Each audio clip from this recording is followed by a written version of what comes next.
Kembali di Kompas Siang, Saudara. Majelis Kehormatan Mahkamah Konstitusi menjatuhkan sanksi pemberhentian terhadap Anwar Usman sebagai Ketua MK. Namun pemberhentian ini tidak membuat putusan MK tentang batas usia Capres-Cawapres batal.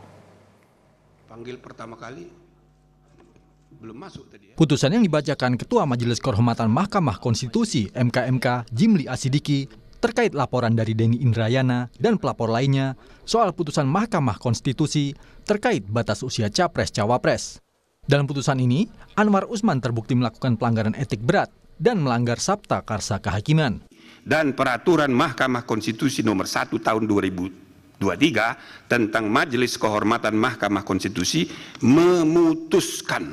menyatakan hakim terlapor terbukti melakukan pelanggaran berat terhadap kode etik dan perilaku hakim konstitusi sebagaimana tertuang dalam Sabta Karsa Utama, prinsip ketidakberpihakan, prinsip integritas, prinsip kecakapan dan kesetaraan, prinsip independensi, dan prinsip kepantasan dan kesopanan.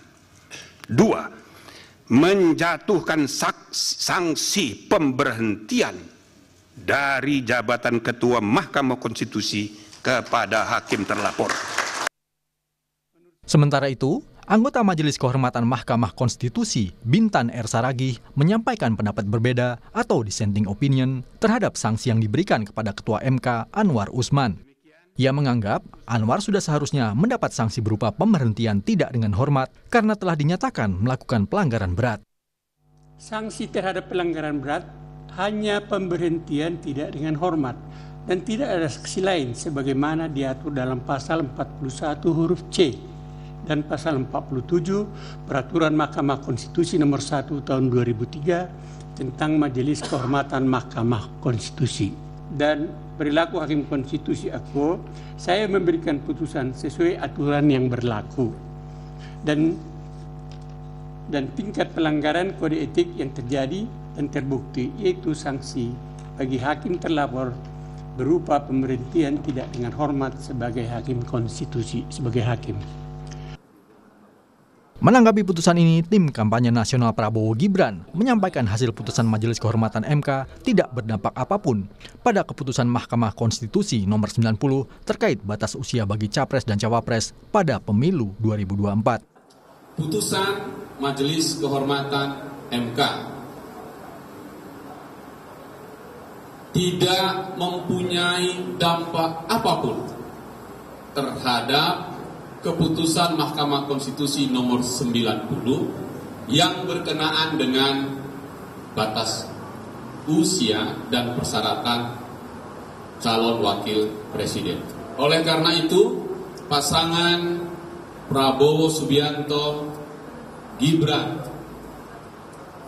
mendaftar ke KPU secara penuh dan mengikuti proses itu untuk kemudian KPU mengambil keputusan menjadi pasangan yang sah.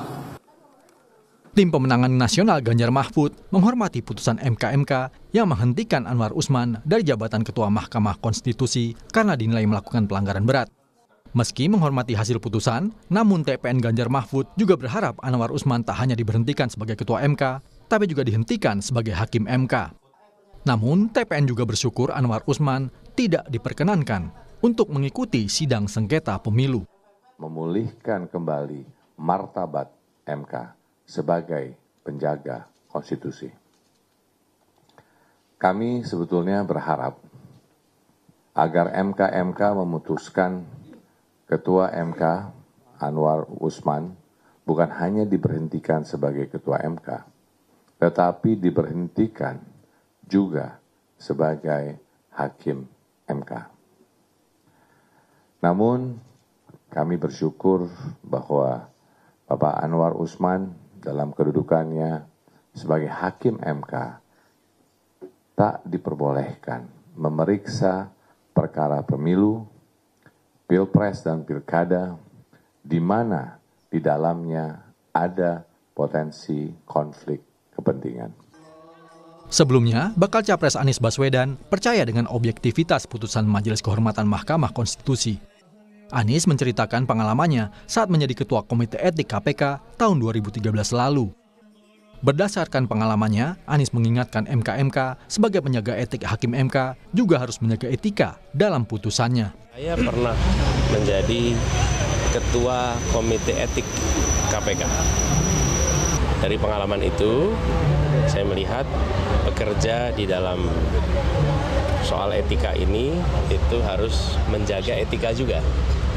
Kita percayakan kepada majelis kehormatan untuk menuntaskan tugas dengan baik, dan kami percaya bahwa mereka akan menjunjung tinggi etika dan menjunjung tinggi objektivitas.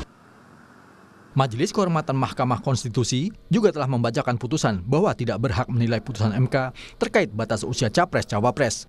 Sebab hakim yang kena sanksi administrasi maupun pidana putusnya tidak berlaku di peradilan umum. Norma itu tidak berlaku di Mahkamah Konstitusi, hingga Gibran Rakabuming Raka tetap dapat maju mendampingi Prabowo Subianto di Pilpres mendatang. Tim Liputan, Kompas TV. Untuk mengetahui situasi di Mahkamah Konstitusi pasca putusan Majelis Kehormatan MK, kita sudah terhubung dengan jurnalis Kompas TV, Tifal Solesa di Gedung MK Jakarta. Tifal, bagaimana respons dari Anwar Usman pasca putusan dari MK-MK yang menyebutnya bahwa terbukti melakukan pelanggaran berat atas kasus terkait dengan batas usia Capres-Cawapres. Lalu seperti apa? Dan 2 hari ini merupakan batas pemilihan bagi Ketua MK baru.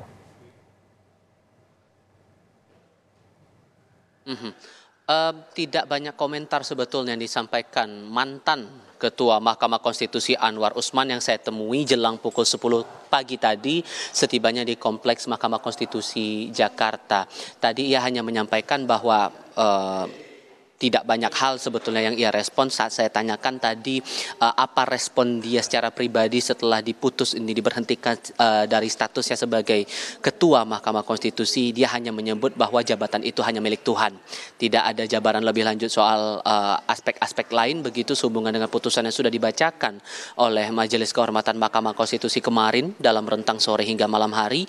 Saat saya tanyakan juga saat itu apakah akan menempuh langkah lain setelah kemudian diputus untuk dipecat sebagai Ketua MK begitu, ia tidak banyak menjelaskan soal itu. Tapi saat saya konfirmasi lagi apakah akan ikut dalam sejumlah agenda persidangan judicial review termasuk ada jadwal untuk gugatan dari Undang-Undang Nomor 7 Tahun 2017 tentang Pemilu, dia juga menyebut bahwa nanti akan mengikuti proses itu, tapi detailnya seperti apa tentu masih akan menunggu jadwalnya nanti saat sidang bakal dimulai, terutama sidang perdana ini akan berlangsung pada pukul 1:30 siang nanti. Saya coba jabarkan dulu atau mengingat lagi untuk putusan yang disampaikan oleh Majelis Kehormatan Mahkamah Konstitusi waktu itu kepada Anwar Usman. Ini dikeluarkan dalam nomor putusan nomor 2 tahun 2023. Ini dijelaskan bahwa selain diberhentikan dari statusnya sebagai Ketua Mahkamah Konstitusi, ia juga salah satunya dari 5 poin putusan itu dilarang untuk terlibat dalam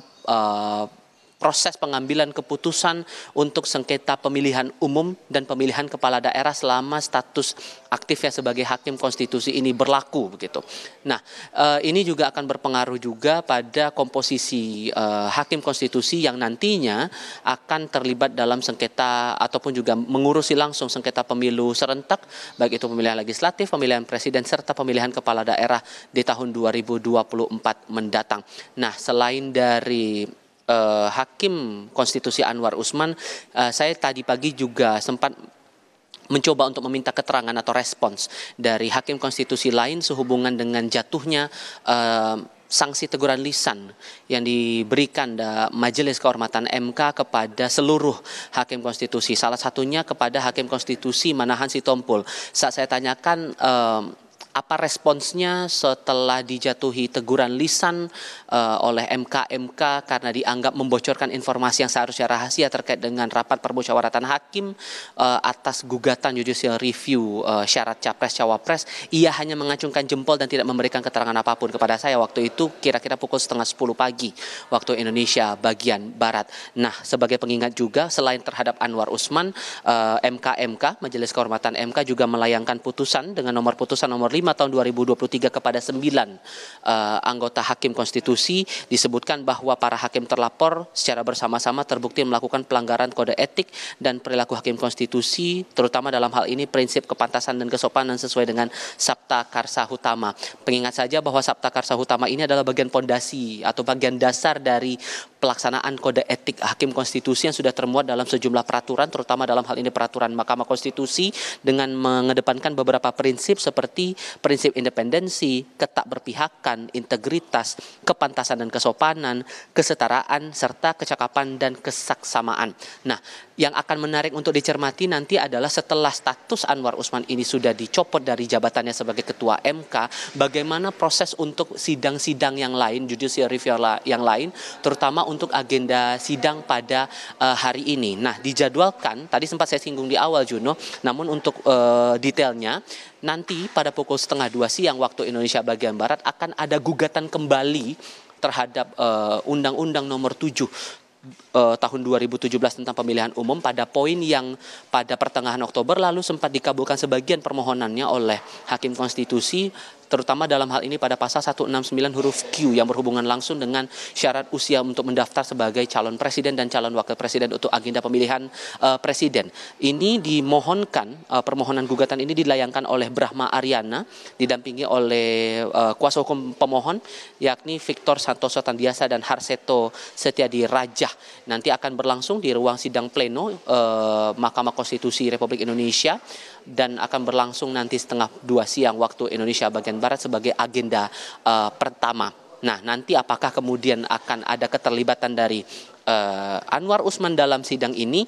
Karena kalau mau dicermati lagi dari putusan MK kemarin, status diberhentikannya hanya sebatas pada jabatan struktural sebagai Ketua Mahkamah Konstitusi, namun tidak dicopot dari jabatannya sebagai Hakim Konstitusi, sehingga bisa jadi Anwar Usman ini ikut terlibat dalam proses sidang yang akan berlangsung nanti siang 1:30 siang, namun statusnya sebagai anggota. Sambil juga kita menantikan sejauh mana jajaran Hakim Konstitusi ini akan melakukan pemilihan nama baru Ketua Mahkamah Konstitusi, mengingat dalam putusan MK kemarin sudah ada permintaan atau juga perintah dari MK agar Wakil Ketua Mahkamah Konstitusi dalam hal ini Saldi Isra diminta dalam kurun 2x24 jam untuk merumuskan pemilihan Ketua baru Mahkamah Konstitusi. Juno?